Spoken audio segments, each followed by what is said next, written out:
আমার হাতে আপনারা দেখতে পাচ্ছেন বন্ধুরা, ইকো ব্যাংকের এটিএম কার্ডটা রয়েছে। এই কার্ডটাকে আমি কিভাবে বানালাম, খুব সহজেই আপনারাও কিভাবে বানিয়ে নিতে পারবেন, তার পুরো যে প্রসেসটা আছে আমি আপনাদেরকে করে দেখিয়েছি বন্ধুরা।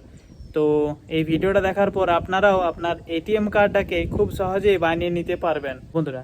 আমাদের বেঙ্গল ফাইন্যান্স চ্যানেলে যদি আপনারা প্রথমবারের জন্য ভিজিট করে থাকেন, তাহলে চ্যানেলটাকে অবশ্যই সাবস্ক্রাইব করে নিন আর পাশে থাকা বেল আইকনটাকে প্রেস করে দিন, কারণ আমাদের এই চ্যানেল থেকে আপনারা এরকমই ক্রেডিট কার্ড, লোন, ব্যাংকিং, ফাইন্যান্সের সমস্ত আপডেট পেয়ে যাবেন। তো চ্যানেলটাকে অবশ্যই সাবস্ক্রাইব করে রাখুন আর পাশে থাকা বেল আইকনটাকে প্রেস করে দিন। আর ভিডিওটা যদি ভালো লেগে থাকে বন্ধুরা, ভিডিওটাকে একটা লাইক অবশ্যই করে যাবেন, কারণ আপনাদের একটা লাইক আমাদেরকে অনেক বেশি মোটিভেট করে ভিডিও বানানোর জন্য। তো বন্ধুরা, ভিডিওটাকে একটা লাইক অবশ্যই করে দেবেন। তো চলুন দেখে নিই কীভাবে আপনারা আপনার এটিএম কার্ডটাকে বানিয়ে ফেলতে পারবেন। এটিএম কার্ড অ্যাপ্লাই করার ফর্মটা আমি নিয়ে চলে এসেছি। আপনারাও আপনার যে ব্যাংকে অ্যাকাউন্ট আছে সেই ব্যাংক থেকে এটিএম কার্ড অ্যাপ্লাই করার ফর্মটা নিয়ে চলে আসবেন। আমার যেহেতু ইকো ব্যাংকে অ্যাকাউন্ট ছিল, তাই আমি ইকো ব্যাংকের ফর্মটা নিয়ে চলে এসেছি। তো আপনারা এরকমই ফর্মটাকে দেখতে পারবেন, এবং এই ফর্মটা আপনাদেরকে ফিল আপ করে এর সাথে আধার কার্ড এবং আপনার প্যান কার্ডের জেরক্সটা ব্যাংকে জমা দিয়ে দিতে হবে। তো বন্ধুরা, সবার উপরে আপনারা দেখতে পাচ্ছেন ব্রাঞ্চ আইডি। এই ব্রাঞ্চ আইডিতে আপনার ব্যাংকের ব্রাঞ্চ আইডিটা এখানে বসিয়ে দেবেন। তারপর আপনি যে ডেটে ফর্মটা জমা করবেন সেই ডেটটাকে এখানে বসিয়ে দেবেন।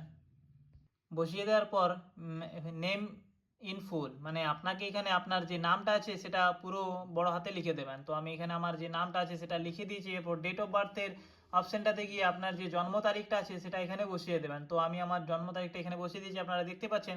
তারপর আপনারা কার্ডে যে নামটা দিতে চাইছেন সেটা আপনাদেরকে এখানে ফিল আপ করে দিতে হবে। তো বন্ধুরা, আমার যে নামটা আছে সেটাই আমি কার্ডের উপর আমি আমার নামটা এখানে লিখে দিয়েছি ভালোভাবে, আপনারাও এইভাবে লিখে দেবেন। তারপর আসছে অ্যাকাউন্ট টাইপ, মানে আপনার যে অ্যাকাউন্ট আছে সেই অ্যাকাউন্টের টাইপটা এখানে চুজ করে দিতে হবে। যদি সেভিংস হয়ে থাকে সেভিংস লিখে দেবেন, যদি কারেন্ট হয়ে থাকে কারেন্ট, কিংবা যদি জয়েন্ট অ্যাকাউন্ট থাকে তাহলে সেটা এখানে লিখে দেবেন। তারপর অ্যাকাউন্ট নাম্বারটা এখানে বসিয়ে দেবেন। বসিয়ে দেওয়ার পর নিচের দিকে আপনাদেরকে রেসিডেন্স বা আপনার অ্যাড্রেসটা এখান থেকে চুজ করে নিতে হবে। আপনারা দেখতে পাচ্ছেন আমি রেসিডেন্সের উপর টিক করে দিয়েছি, কারণ আমি আমার রেসিডেন্স অ্যাড্রেসটা দিতেছি। আপনারা যদি অফিস কিংবা বিজনেস অ্যাড্রেস দিতে চাইছেন তাহলে এই অপশনগুলোর উপরে টিক করে দিয়ে আপনার অ্যাড্রেসটা ফুলফিল করে দেবেন। তারপর আসছি সিটিতে।